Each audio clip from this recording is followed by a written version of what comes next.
Boa noite. Eu vou mudar um pouquinho, vamos lá. Eu saúdo a igreja com a graça e a paz do nosso Senhor Jesus Cristo, amém? Olha só. Quando a gente saúda a igreja assim, alguém pode achar que é tradicionalismo, mas na verdade, Paulo, quando deixou essa saudação na Bíblia, ele estava enfatizando as diferenças que existiam naquelas igrejas, as diferenças que existiam entre as pessoas, porque ele saúda com a graça, charis, que é o jeito que o grego se cumprimentava na rua, e a paz. Até hoje, o judeu ele cumprimenta alguém com a paz. Talvez não como um irmão pentecostal nosso possa nos saudar, a paz. Aliás, eu gosto quando eles falam isso, a paz. Mas eles falam shalom, né? Os judeus até hoje em dia. Então, quando Paulo fala graça e paz a vós outros da igreja, tal, Paulo enfatiza a unidade que nós temos no meio das nossas grandes diferenças. Então, não é mero tradicionalismo quando a gente saúda assim. Eu fico feliz quando eu falo graça e paz, eu ouço um amém gostoso desse. Boa noite, graça e paz. Bom, eu queria convidar vocês para lerem um texto comigo, que está no livro de Isaías, no capítulo 11. Ele diz assim: um ramo surgirá. Isaías capítulo 11, a gente vai ler do 1 até o 5. Um ramo surgirá do tronco de Jessé, pai de Davi, Jessé. Um ramo surgirá do tronco de Jessé. E das suas raízes brotará um renovo. O Espírito do Senhor repousará sobre ele, o Espírito que dá sabedoria e entendimento, o Espírito que traz conselho e poder, o Espírito que dá conhecimento e temor do Senhor. E ele se inspirará no temor do Senhor, não julgará pela aparência, nem decidirá com base no que ouviu, mas com retidão julgará os necessitados, com justiça tomará decisões em favor dos pobres. Com suas palavras, como se fossem um cajado, ferirá a terra. Com o sopro de sua boca matará os ímpios. A retidão, ou a justiça, se você quiser, será a faixa do seu peito, e a fidelidade o seu cinturão. Bom, nós chegamos ao terceiro domingo em que nós estamos na série A Espera de um Rei, e nessa noite eu queria compartilhar com vocês a respeito do rei, da vinda de um rei, nas circunstâncias ou nas situações em que parece que é impossível a chegada de qualquer coisa que seja boa. Eu não sei vocês, mas eu, quando era adolescente, não sei se eu devia contar isso, mas enfim, eu quando era adolescente, eu gostava muito, mais do que deveria talvez, eu gostava muito de Legião Urbana, Culpado, ok? Talvez eu seja um dos responsáveis por você ir no seu restaurante hoje em dia, comer a comida que você quer numa boa, e tem lá alguém no cover artístico que vai tocar Legião Urbana, mesmo que você tenha pedido. Talvez eu tenha sido um desses fãs que gerou esse tipo de comportamento, né? E no meio dessa coisa de gostar muito dessa banda, tinha uma música em especial que eu gostava bastante, e que me acompanha até hoje. Hoje eu também fico incomodado quando o rapaz lá no restaurante resolve tocar no cover artístico, às vezes mais alto do que permite você conversar com a pessoa que você saiu para comer. Mas tinha uma canção que, num dado momento, o Renato Russo ele diz assim: até bem pouco tempo atrás, poderíamos mudar o mundo. Quem roubou nossa coragem? Eu era um adolescente idealista, eu espero que você tenha sido também.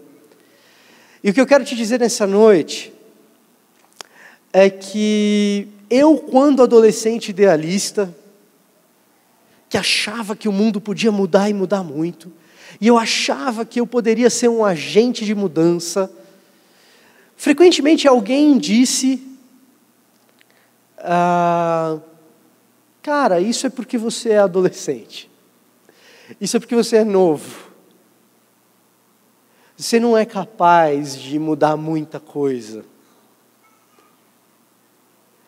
E parece que alguém roubou a coragem que eu tinha. Parece que alguém levou embora um pouco da coragem que eu tinha. E a gente cresce, a gente vira adulto, a gente chega à fase da maturidade e a gente acredita nisso, que o mundo é do jeito que é. Não há muita coisa que eu ou você possamos fazer. E o que eu queria convidar você a pensar nessa noite é que essa coragem ela pode ser restaurada, essa coragem ela pode ser devolvida. Essa noção de que o mundo atravessa uma circunstância cheia de problemas, que o mundo atravessa um período terrível, essa sensação que acompanha a humanidade ao longo da sua história, se somos cristãos, se cremos na mensagem bíblica, essa sensação não nos deve servir de motivo para que a nossa coragem seja roubada. Porque no meio, precisamente, dessas circunstâncias que fazem com que a gente olhe para o nosso redor e ache que nada mais tem jeito, é precisamente no meio dessas circunstâncias que o texto bíblico, a narrativa bíblica, nos enche de esperança. É sobre isso que eu gostaria de falar com você nessa noite. Então, quando a gente começa a ler a narrativa bíblica, a gente se depara com um homem que é criado originalmente bom. A gente se depara com um homem que é criado originalmente bom, num mundo que é originalmente bom, e esse homem começa a praticar a maldade, e a gente percebe que a maldade ela vem se multiplicando, especialmente na forma como esse homem exerce domínio sobre a criação. Deus vai lá e diz, domine o homem sobre a terra. E a maneira como esse homem exerce domínio sobre a terra, frequentemente produz injustiça, frequentemente produz opressão do mais fraco, frequentemente produz exclusão do menos desejado. E por que não usar a palavra crueldade?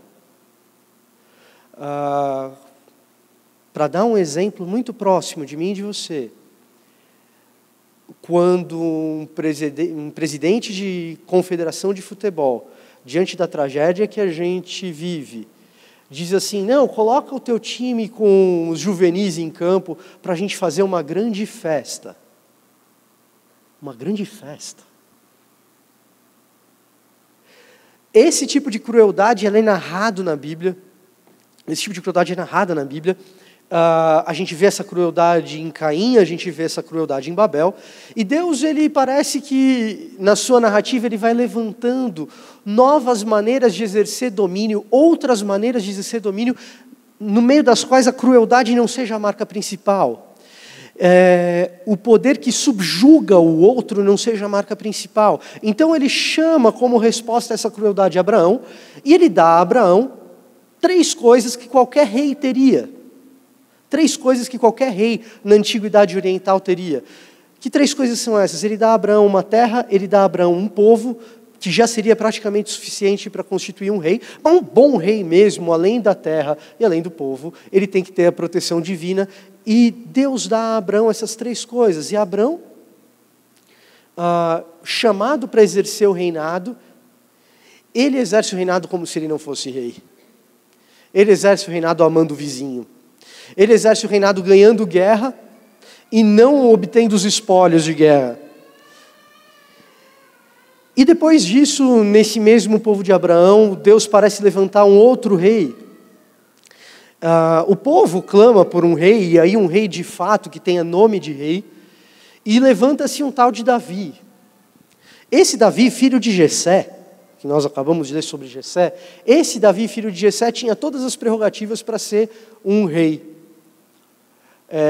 O que se espera de um grande rei? Que ele seja um excelente administrador, preparado nas melhores escolas, que tenha pulso firme e saiba conduzir um exército. Então, claro, Davi preenchia perfeitamente o job description, preenchia perfeitamente o jeitão de rei que tinha que ser. Ele era poeta e cuidava de ovelha. Mas num reino que tem por principal lei, ame o seu Deus acima de todas as coisas e o seu próximo como a ti mesmo, quem melhor para entender de amor e reinar em amor do que um poeta? Eu sei que você não chamaria um poeta para ser presidente do seu país. Deus chama um poeta para ser esse rei. E num reino em que a principal lei é ame o Senhor seu Deus acima de todas as coisas, com toda a sua força, com toda a sua alma, e ame o seu próximo como a ti mesmo, esse rei precisa saber que o povo que ele conduz não é gado, é gente. Porque gado a gente mata, tange, fere, corta e mata. Gado a gente marca, tange, fere, corta e mata. Mas com gente é diferente. E quem é melhor para saber a diferença entre gente e gado do que alguém que cuida de rebanho? Então, o estilo de reinado que Deus confere para Davi é um estilo de reinado redentor de pessoas, um pastoreio de pessoas.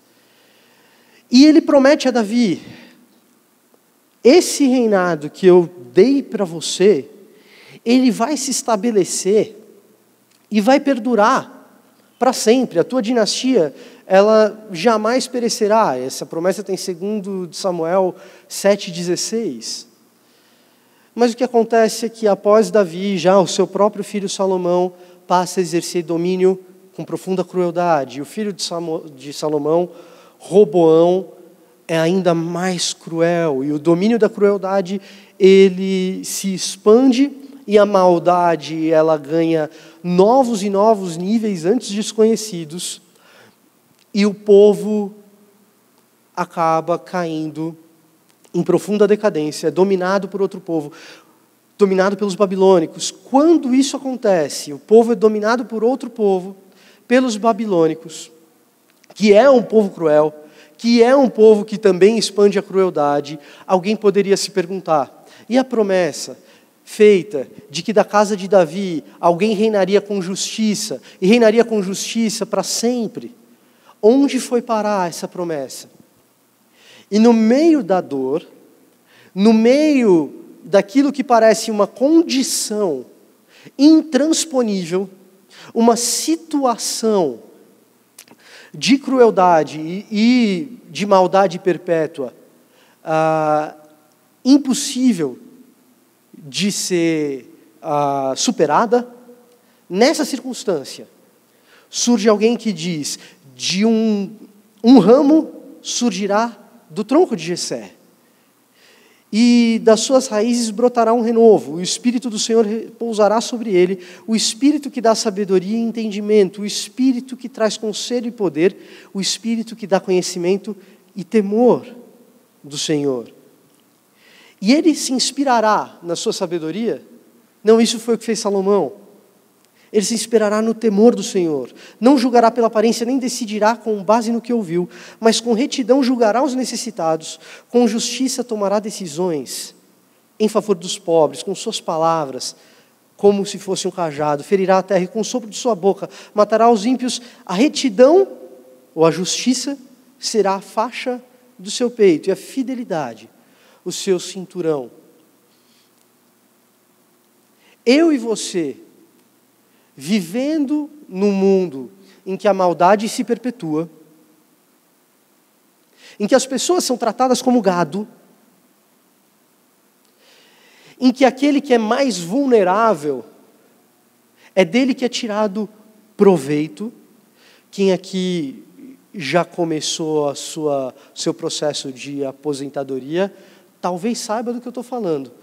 É justamente para o aposentado que o banco liga para oferecer o tal do crédito consignado.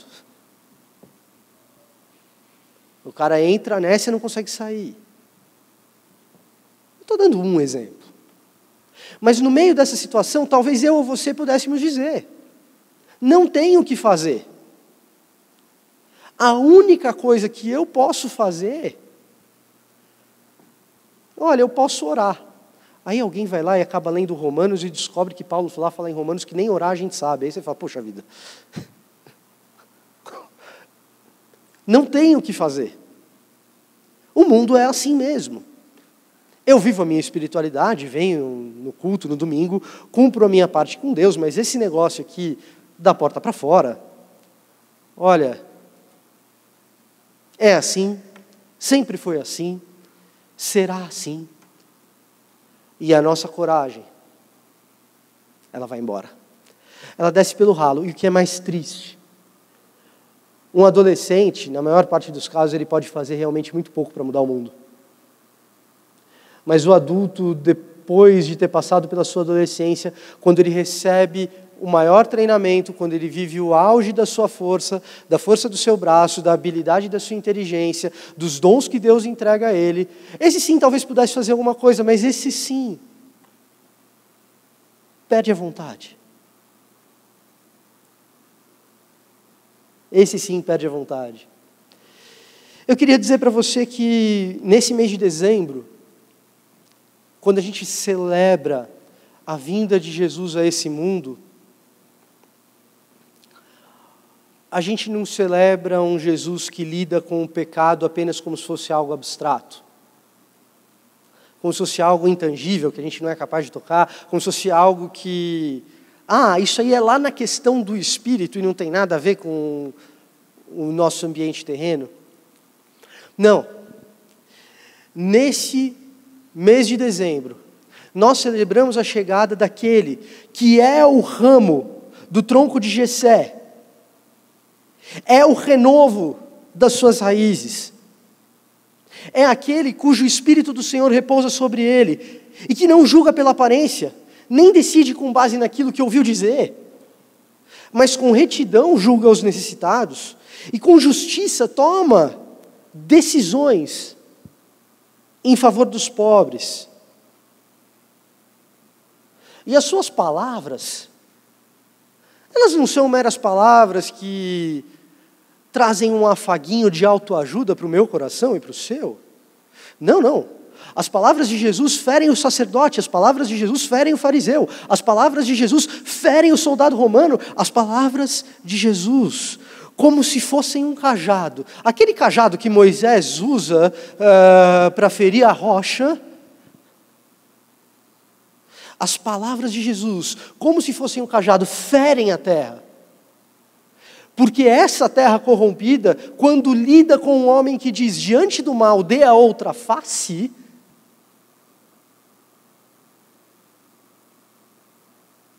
ela se vê ferida por alguém que fala esse tipo de coisa. Um homem que diz, aquele que estiver sem pecado, esse que atire a primeira pedra, ora, quem se julga muito bom, é ferido por esse tipo de palavra. Eu queria te convidar a pensar que Jesus,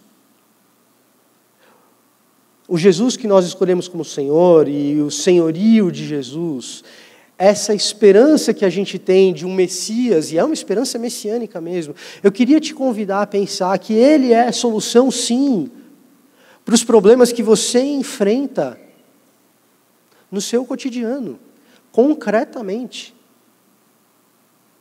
A esperança desse povo é que viesse um homem como esse. E a nossa esperança é que esse homem veio e prometeu retornar e lidar com todas essas questões de uma vez por todas. A nossa esperança é de um Messias que não foi alheio à dor e ao sofrimento. Eu teria muita dificuldade de me relacionar com um Deus que fosse ausente dos males desse mundo. Jesus veio lidar com o pecado, sim, com o pecado concreto. Jesus veio lidar com o pecado, sim, com o pecado quando ele torna uma forma de crueldade. Em outras palavras, quando a gente fala de uma esperança de um Messias, a gente está dizendo de alguém que veio consertar o mundo. E é por isso que a gente tem a promessa de novo céu e nova terra no futuro. E nós somos convidados a viver como alguém que já habitava no novo céu e na nova terra.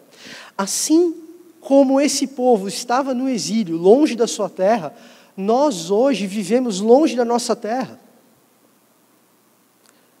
Porque vivemos a lógica de uma lei, em que a principal lei é amar a Deus acima de todas as coisas e ao nosso próximo como a nós mesmos. É manifestar com a pregação do Evangelho de um Deus que nos aceita apesar dos pecados que cometemos e que envia o seu próprio Filho em favor de nós para sofrer a punição que nós deveríamos ter recebido. É pregar esse Evangelho para que a realidade seja transformada, para que o mundo seja transformado. Até bem pouco tempo atrás a gente achava que a gente podia mudar o mundo. Quem roubou a nossa coragem? Essa mensagem é uma mensagem para transformação de mundo. Essa mensagem é uma mensagem para transformação de realidade, para transformação da vida do teu vizinho que vive brigando com a esposa dele. Para transformação de realidade, quem sabe, do teu relacionamento com o seu filho. Para transformação de realidade, quem sabe, de você mesmo internamente. Para que a gente cesse com o comportamento de domínio cruel. O mundo anseia pela revelação de um rei, e de um rei que reine com justiça, e que as vestes dele digam justiça e retidão, e fidelidade. O mundo pode ser transformado, as realidades podem ser transformadas. Essas realidades podem ser transformadas por meio de Cristo. E tanto isso muda a história, que nós dividimos a história entre antes e depois dele. Tanto isso muda a realidade, que a própria interpretação da realidade que hoje nós fazemos divide essa realidade em dois períodos, antes e depois de Cristo. Eu queria concluir lendo para vocês um pedaço de história, na verdade um pedido também de oração.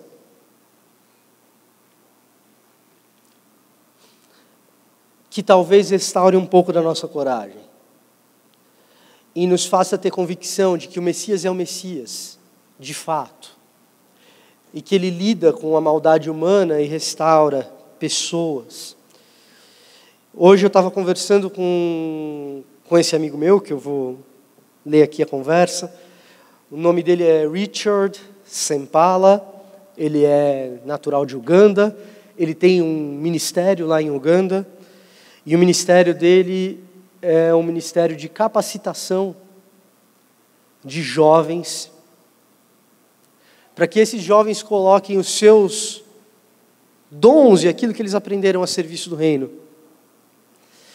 E hoje eu estava conversando com ele, e ele dizia assim, olha, um dos jovens nossos plantou uma igreja, e eu queria pedir a oração da igreja de vocês nessa noite, porque conversão de adulto aqui nas igrejas nossas é complicado. Porque geralmente quando muito adulto se converte, esses adultos vêm do islamismo e os muçulmanos da região acabam tendo algum tipo de rancor, nutrindo rancor por causa disso e costuma ter reação. E 10 adultos se converteram nessa semana. E a realidade dessas pessoas não... Gente, a realidade na Uganda não é das mais simples. Mas tem sido transformado por esse cara que simplesmente resolveu dedicar parte do seu tempo a esses jovens. E, de repente, um jovem desse resolve plantar uma igreja. E ele pede para que a gente ore pela igreja dele. Só que o que é mais fascinante não é isso. O que é mais fascinante é a maneira como ele pede para que a gente ore por ele. Ele não se coloca como alguém que vive uma situação difícil, intransponível, insolucionável, e fala, por favor, ore pela gente, porque a gente vive com um grande risco. Não, ele fala o seguinte, eu queria que a igreja de vocês se alegrasse no grande risco que a gente corre pela causa de Jesus Cristo. Porque aqui a gente se alegra. O mundo pode ser mudado. Vidas podem ser transformadas. Nós aguardamos pelo retorno do Messias quando tudo será feito novo e tudo será transformado.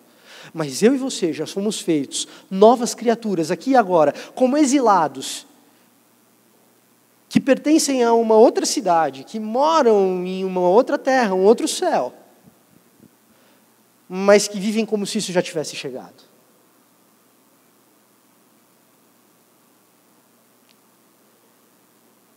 Jesus não veio lidar somente com alguns complexos de culpa, embora ele venha a lidar com isso também. Jesus veio lidar com a maldade do ser humano, veio mostrar um novo tipo de reinado. E eu quero crer que se Isaías, na situação mais difícil, podia ter esperança que do tronco de Jessé um ramo surgiria, nós que já vimos a caminhada desse homem em terra, cremos na sua crucificação e na sua ressurreição ao terceiro dia, temos esperança de sobra para acreditar que Ele retorna, Ele vem. Nós ansiamos por essa volta, porque essa volta, ela lida com a crueldade que nós experimentamos, com o sofrimento que a gente sente na pele. E a gente pode viver como se esse retorno e essa volta estivessem absolutamente próximos. E a gente pode viver como se a nossa vida fosse orientada, se nossos projetos de vida fossem orientados em direção à transformação da realidade no meio da qual a gente vive. Essa transformação ela é possível. O Richard, lá em Uganda, está fazendo isso. Você, no seu ambiente de trabalho, pode fazer. Nós, como igreja, podemos fazer também. A sua coragem, ela pode ser restaurada. O seu sonho de adolescente, ele era bom. Se alguém disse para você, deixe de ser um jovem idealista, esse alguém estava te enganando.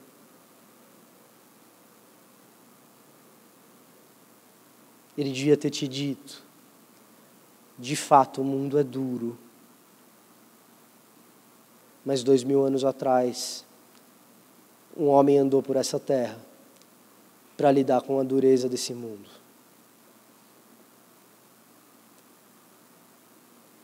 Queria orar por você.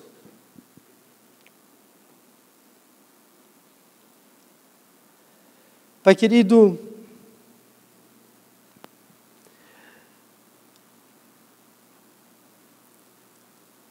nos ensina como devemos exercer domínio.